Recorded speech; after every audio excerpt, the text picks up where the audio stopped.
자, 오늘 우리가 이 본문의 말씀은요, 이제 그 땅에 일어난 그 놀라운 부흥을 말하고 있거든요. 자, 성경은 뭐라고 말하냐면 그 중에 주의 손이 그들과 함께 하시며 수많은 사람들이 믿고 주께 돌아오더라 라고 기록하고 있어요. 그러니까 한마디로 말하면 큰 부흥이 일어났다라는 겁니다. 근데 중요한 것은 뭐냐면 이 부흥이 어느 때 일어났느냐 하면 19절을 보면 그때 스데반의 일로 일어난 환난으로 말미암아라고 기록하고 있어요. 그러니까 환난이 다가오는 것은 우리는 이것이 절망이다라고 생각하지만 따라해볼까? 환난이 바뀌어 위대함이 될 것입니다. 할렐루야. 여러분, 돌아가신 사랑의 교회 고욱하는 목사님께서는요, 모든 고통에는 뜻이 있다라는 말씀을 하셨어요. 그분이 오랫동안 목회를 하면서 느낀 것은 뭐냐면요, 고통은요 다 뜻이 있다라는 겁니다. 그러니까 그 고통이 바뀌어서 하나님의 뜻을 발견하게 되더라는 것이죠.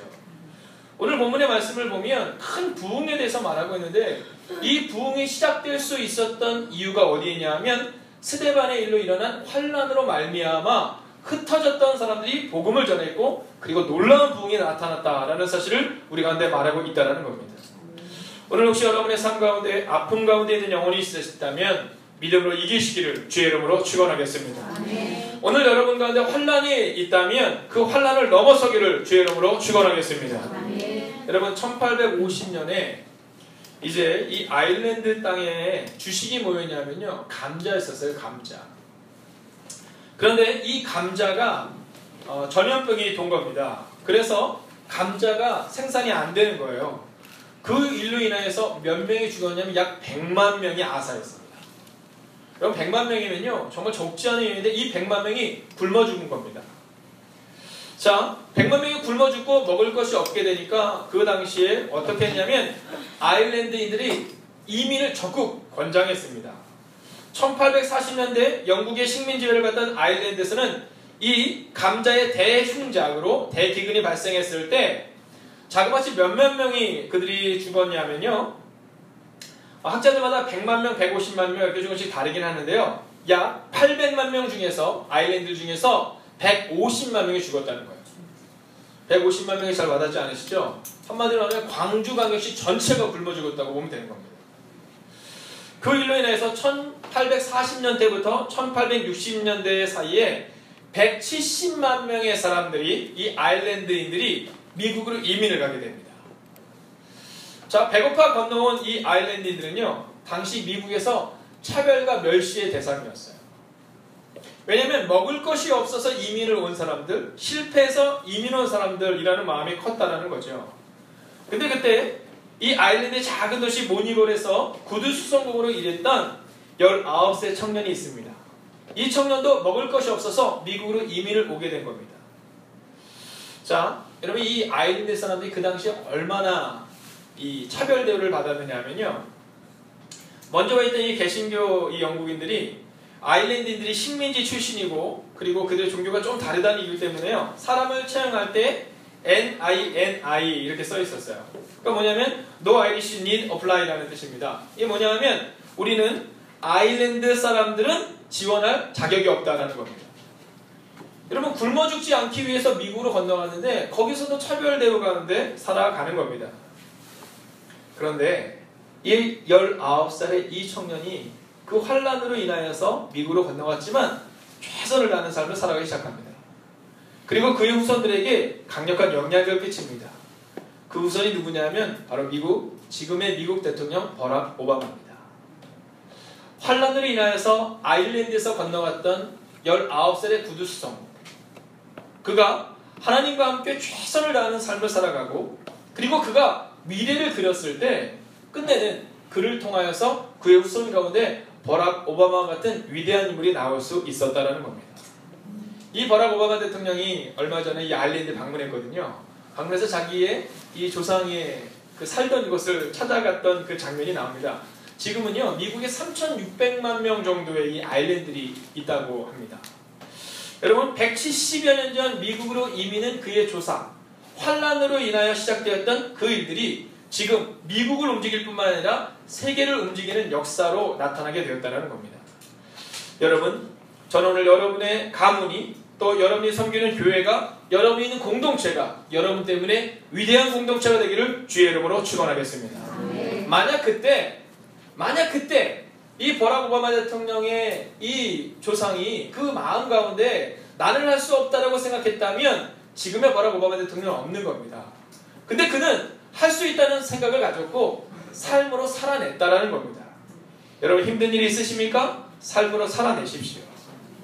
오늘 우리의 마음 가운데 힘든 일이 있어서 포기하는 것이 아니라 삶으로 살아낼 때 놀라운 일이 나타난다는 겁니다. 옆에 있는 분에게 한번 이렇게 인사하겠습니다. 삶으로 살아내십시오. 삶으로 살아내십시오. 한 번 더 인사합니다. 위대한 일이 나타날 것입니다. 위대한 일이 나타날 것입니다. 제가 이 금요일마다 다짐하는 게 있잖아요. 금요일마다 다짐하는 게 뭐냐면 이 아동부 아이들이 처음에는 우리 다솜이만 있었거든요. 근데 어느 날부터 이제 조그만 같이 이렇게 오더니 이제 지금 보니까 아동부 아이들이 한 5명, 6명이 있는 것 같아요. 그래서 한 2명, 3명일 때도 부담이 되지만 오늘은 더 부담이 되는 거예요. 이 아이들이 졸기 전에 정확히 정리를 해서 밖으로 내보내는 것이 이제 제가 해야 될 일이잖아요. 저는요, 물론 아이들이 끝까지 같이 기도하는 것도 좋지만 이 아이들이 예배가 끝난 후에 기도하고 나서 밖으로 나갈 때 이 아이들의 이 다음 10년 후 20년은 이 교회를 생각할 때는 어떠한 이미지가 남냐면요, 어른들의 기도의 뒷모습이 분명히 남을 겁니다. 자, 어린이 여러분 함께 한번 해볼까요? 우리 어린이들만 시작! 파이팅! 화이팅! 네, 좋습니다. 저 말은 꼭 목사님 빨리 끝내주세요 라는 것 같아요. 네. 자, 이제 보겠습니다. 환란으로 인해서 흩어졌던, 스데반의 일로 인해서 흩어졌던 사람들이 복음을 전하고 그것에서 복음의 능력이 나타납니다. 근데 복음의 능력은 나타나서 예수님을 믿었는데 그들을 훈련하고 교육할 사람이 없는 겁니다. 그래서 그곳에 누구를 보내냐면, 자, 우리 어린이들만 따라갈까요? 바나바. 오늘은 이름은 딱 하나밖에 안 나오니까 이 이름만 외우면 돼요. 아셨죠? 뭐 바울이라는 이름도 나오지만 바울은 별로 중요하지 않고 바나바. 이 바나바라는 사람을 보낸 겁니다. 근데 이 바나바를 왜 보냈느냐 하면, 자, 우리가 같이 한번 읽어볼까요? 자, 22절 같이 한번 22절 같이 한번 읽어보겠습니다. 읽을까요? 시작! 예루살렘 교회가 이 사람들의 소문을 듣고 바나바를 안디옥까지 보내니. 아멘. 자, 보십시오. 여러분, 우리의 삶은 어떠한 삶이 되어야 되느냐면 첫 번째로는 따라하겠습니다. 소문이 있는 삶. 여러분, 삶이 메시지다라고 말했는데요, 우리의 삶은 어떠한 삶이 되냐면 소문이 있는 삶이 되어야 한다는 겁니다. 스데반의 일로 흩어진 사람들이 복음을 전하니까 그곳에서 예수님을 믿는 사람들이 많아졌다라는 소문이 나게 된 거예요. 여러분, 저는 여러분의 삶 가운데 오늘 본문이 기록하고 있는 것처럼 소문이 있는 삶으로 살아가시기를 주의 이름으로 축원하겠습니다. 어떤 사람에게 소문이 나타나냐면요, 증거가 있는 사람에게 소문이 나타나는 겁니다. 그래서 저는 우리 행복이 가득한 교회가, 또 여러분의 가정이, 여러분의 삶이, 여러분의 자녀들이 어떠한 사람이 되기를 원하냐면 소문이 있는 삶을 살아가는 사람이 되기를 원한다라는 겁니다. 소문은 어느 때 나타난다고요? 증거가 있을 때 나타나는 겁니다. 따라하겠습니다. 증거가 나타날 것입니다. 근데 이 사람들이 왜 이런 소문이 나타났느냐면요, 우리가 읽지는 않겠지만 21절에 보면 주의 손이 그들과 함께 했기 때문이라는 겁니다. 여러분, 오늘 이 밤 주의 손이 여러분과 함께 하기를 주의 이름으로 축원하겠습니다. 내 힘이 아니라 내 능력이 아니라 성령의 능력, 즉 주의 손이 나와 함께 할 때 소문이 나타나는 삶으로 변화되었다라는 것입니다. 여러분, 여러분이 오늘 이곳에 온 이유가 무엇입니까? 저는 우리 아이들 위해서 기도할 때마다 꼭 이렇게 기도합니다. 키가 자라고 지혜와 지식이 자라게 하시고 하나님과 사람 앞에서 사랑받는 사람이 되게 해달라고 말합니다. 여러분, 저는요, 우리 아이들이 교회에서 자랄 때 건강하게, 또 키도 자라고 지혜도 자라고, 그래서 사람들에게 사랑받을 뿐만 아니라 꼭 필요한 사람이 되기를 소원하는 마음을 늘 가지고 있습니다. 사랑하신 여러분, 마찬가지입니다. 사랑하는 우리 이수연 장로님에게, 우리 박영목 장로님에게, 우리 권사님들에게 하나님께서 우리와 함께 하신다는 그 소문이 나타나면요, 그럼 위대한 삶으로 우리의 삶이 변화될 수 있다는 것입니다. 그런데 그 사람이 기독교인이긴 한데 별로 그 사람에게 증거를 모르겠어요, 이러면 안 된다는 거예요. 여러분, 시장에 가셔서도 어떻게 하셔야 되냐면 좋지 않은 것을 고르는 게 우리의 할 일이 돼야 됩니다. 여러분, 시장 가면 늘 써 있잖아요. 뭐라고 써 있어요? 만지지 마시오. 얼마나 만지면은 만지지 마시오 이렇게 써 있겠어요. 얼마 전에 제가 가니까 시장에 써 있더라고요. 만지면 사시오 이렇게 써 있더라고요. 만지면 사시오. 여러분, 그런데요, 제가 왜 이 얘기를 드리냐면 제가 아주 어렸을 때 한 목사님이 뭐라고 말씀하시냐면 이 설교가 아직도 기억납니다. 그 목사님의 교회 성도들은요, 전도를 하는데 어떻게 전도를 하냐면 시장에 가면 가장 좋지 않은 거 사온대요. 그리고 묻지도 않는데요. 주인한테 알아서 주세요라는 얘기를 한대요. 그러면 시장에서 좋은 소문이 퍼진다라는 겁니다. 여러분, 저는 여러분의 삶 가운데 이 좋은 소문이 퍼지는 삶을 살아가기를 주의 이름으로 부탁드리겠습니다. 이 좋은 소문이 자꾸만 나야 한다는 거죠. 그래서 바나바를 그곳에 보낸 겁니다. 두 번째, 바나바가 그곳에 가니까 정말 좋은 소문대로 좋은 사람들이 있는 거예요. 자, 여러분 한번 23절을 같이 읽어볼까요? 23절 함께 읽습니다. 시작! 그가 이르러 하나님의 은혜를 보고 기뻐하여 모든 사람에게 굳건한 마음으로 주와 함께 머물러 있으라 권하니. 아멘. 여러분, 우리의 삶의 두 번째는 어떤 삶이 있어야 되냐면 따라하겠습니다. 굳센 마음이 있는 삶. 여러분, 이 소문이 소문일 때가 참 많이 있잖아요. 그죠? 얼마 전에 어떤 사람의 이야기를 들으니까 이 TV에서 맛집을 소개를 할 때요. 맛집을 소개할 때 그 트루먼 쇼라는 그런 다큐멘터리였는데 이 맛집을 소개할 때 돈을 받고 맛집을 소개한다는 거예요. 그래서 가보면 별로 맛이 없는 경우도 꽤 있다라는 겁니다. 여러분, 저는 여러분이 어떤 소문이 나는 사람이 되기를 원하냐면 진실된 소문이 나는 사람이 되기를 원합니다. 여러분, 바나바가 그곳에 가니까 소문만 무성하고 사람들의 삶에는 변화가 없는 것이 아니라 하나님의 은혜를 볼 수 있을 정도로 그 사람들의 삶이 정말 놀라웠다라는 겁니다. 그래서 기쁨으로 넘쳐났다라는 겁니다. 근데 그때 이 바나바가 그들을 향해서 뭐라고 말하냐면 굳건한 마음으로 주와 함께 머물러 있어라 라고 말합니다. 그 얘기는 뭐냐면 굳센 마음이 필요하다라는 겁니다. 여러분, 바나바가 가서 보니까 이 사람들이 지금 은혜를 받아서 막 으쌰으쌰 하는 것은 분명한데 중요한 것은 이 으쌰으쌰 하는 것이 끊어질 수도 있다, 사라질 수도 있다라는 것을 보게 되었다는 겁니다. 그래서 그가 뭐라고 말하냐면 굳건한 마음으로 주와 함께 머물러 있어라 라고 말합니다. 즉 굳건한 마음으로, 굳센 마음으로 주님과 함께 살아내라 라고 말했다는 겁니다. 여러분, 우리에게는 굳센 마음이 필요합니다. 그리고 굳센 삶이 필요합니다. 한 번 은혜를 받는 것은 참 쉬워요. 제가 중고등부 사역을 할 때 중고등부 아이들이 수련회만 하면 은혜를 받습니다. 은혜를 받는데 얼마나 은혜를 받는지 막 2시간, 3시간, 어쩔 땐 5시간을 막 예배를 드려도 너무너무 기뻐합니다. 그런데 중요한 것은 이 은혜가 자꾸만 중간에 꺾인다는 겁니다. 이게 꾸준히 이어지면 참 좋을 텐데 꾸준히 이어지기가 어렵다는 겁니다. 바나바는 그것을 알아서 그들에게 뭐라고 말하냐면 굳센 마음으로, 즉 굳건한 마음으로 주님과 함께 붙어있어라 라고 말하고 있다는 겁니다. 사랑하신 여러분, 저는 오늘 주의 이름으로 여러분을 격려합니다. 주님과 함께 굳건한 마음으로 살아가시기를 주의 이름으로 축원하겠습니다. 흔들리지 마셔야 합니다. 사단이 우리를 향해서 뭐라고 말하면 너는 안 돼! 라고 말할 때 나는 주님과 함께 있기 때문에 할 수 있어 라는 고백으로 나아간다면 주님이 여러분의 삶을 바꾸신다는 겁니다. 자, 이제 세 번째 삶은 어떤 삶일까요? 자, 여러분 함께 24절을 같이 읽어보시겠습니까? 함께 읽습니다. 시작! 바나바는 착한 사람이요 성령과 믿음이 충만한 사람이라. 이에 큰 무리가 주께 더하여 지더라. 아멘. 자, 여러분, 이 바나바는 어떤 사람이라고요? 착한 사람이라는 겁니다. 근데 바나바가 왜 착한 사람일 수 있었냐면 성령과 믿음이 충만했기 때문에 착한 사람이 될 수 있다는 겁니다. 여러분, 제가 오늘 오기 전에 그 태호 아빠를 신방을 했어요. 태호 엄마는 작년에 왔는데 태호 아빠는 이제 올해 교회를 처음 왔잖아요. 언제 한 2달 정도도 돼 안 되는데 이번 주에 이제 우리 경빈이 엄마가 못 온 거예요. 근데 태호 아빠가 뭐라 하냐면 목사님 그 어머니 있잖아요. 그 예쁜 여자의 엄마 이러더라고요. 그래서 경빈이 엄마요? 그랬더니 네, 이번 주 못 오셨어요. 걱정이 됐어요.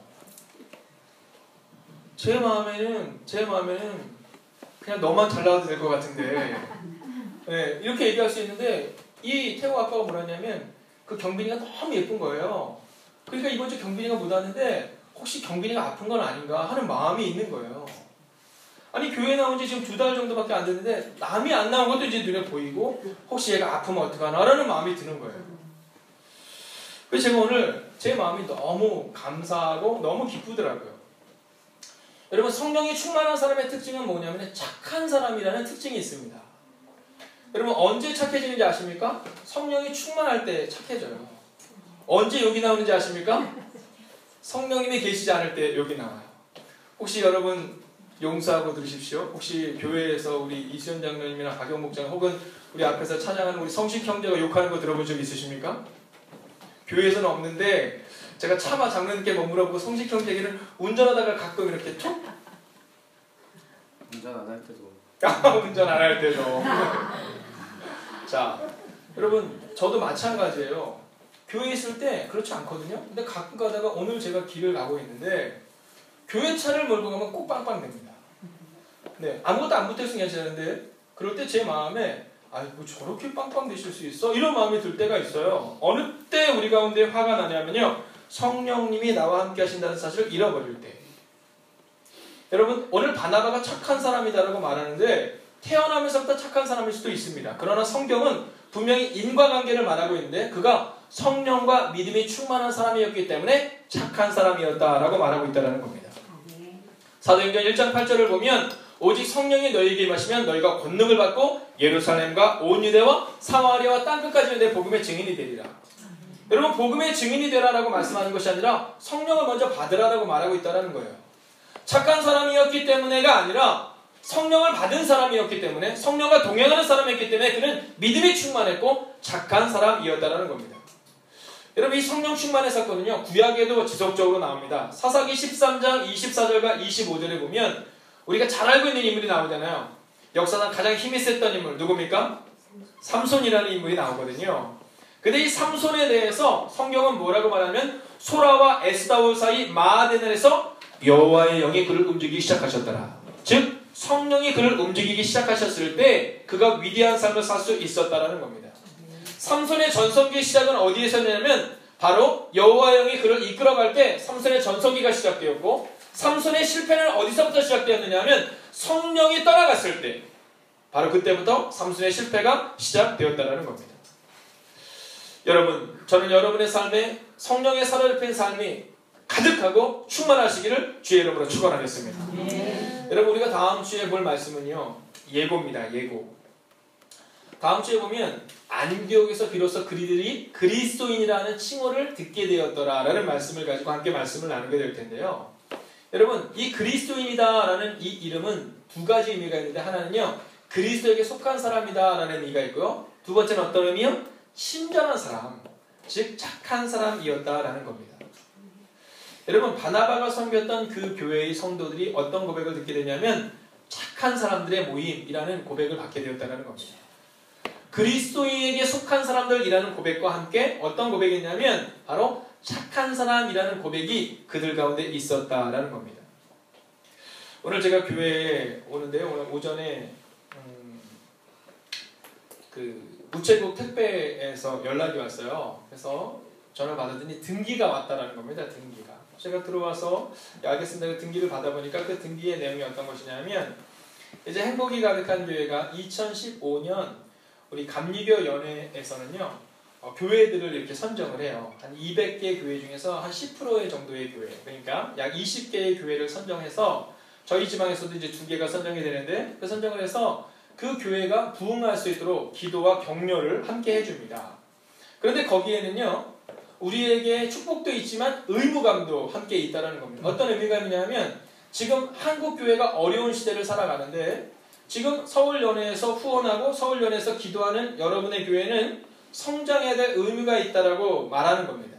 그래서 제가 그걸 받아들고 오늘 사무실에 들어가 있는데 두 가지 마음이 들더라고요. 하나는 2014년도 우리 사랑하는 장로님을 비롯한 성도님들이 전심으로 기도하고 또 전심으로 전도하고 전심으로 사랑함으로 살아가다 보니까 교회가 성장했고 그리고 그 성장을 기반으로 해서 2015년에는 더 큰 성장을 해서 우리끼리 좋은 교회가 아니라 이제 개척교회가 어렵다, 이제 한국교회가 어렵다라는 이 한국교회의 귀감이 되는 교회를 꿈꾸라라는 의미에서 이제 선정이 되게 된 겁니다.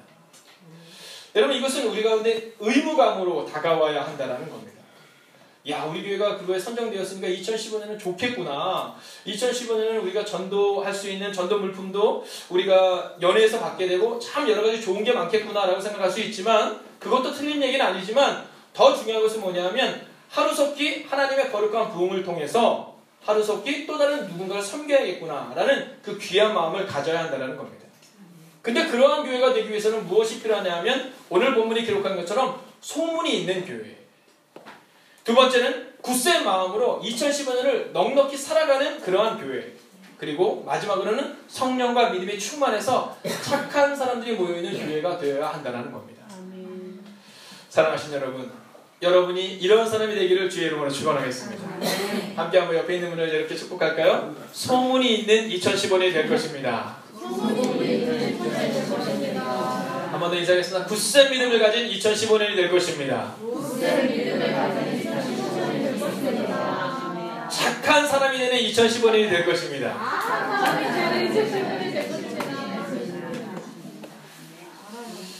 여러분, 오늘 말씀을 마치려 합니다. 11세기 프러시아의 황제, 그러니까 지금은 독일이죠. 이 독일 황제였던 헨리 3세라는 이 황제가 있었습니다. 막강한 세력을 가졌음에도 불구하고 이 황제는요, 수도사가 되고 싶어 했어요. 그래서 그 당시에 유명한 수도원의 원장이었던 리차드 신부님을 찾아갑니다. 이 리차드 신부님을 찾아가서 그에게 말합니다. 신부님, 제가 수도사가 되어서 평생을 살고 싶습니다.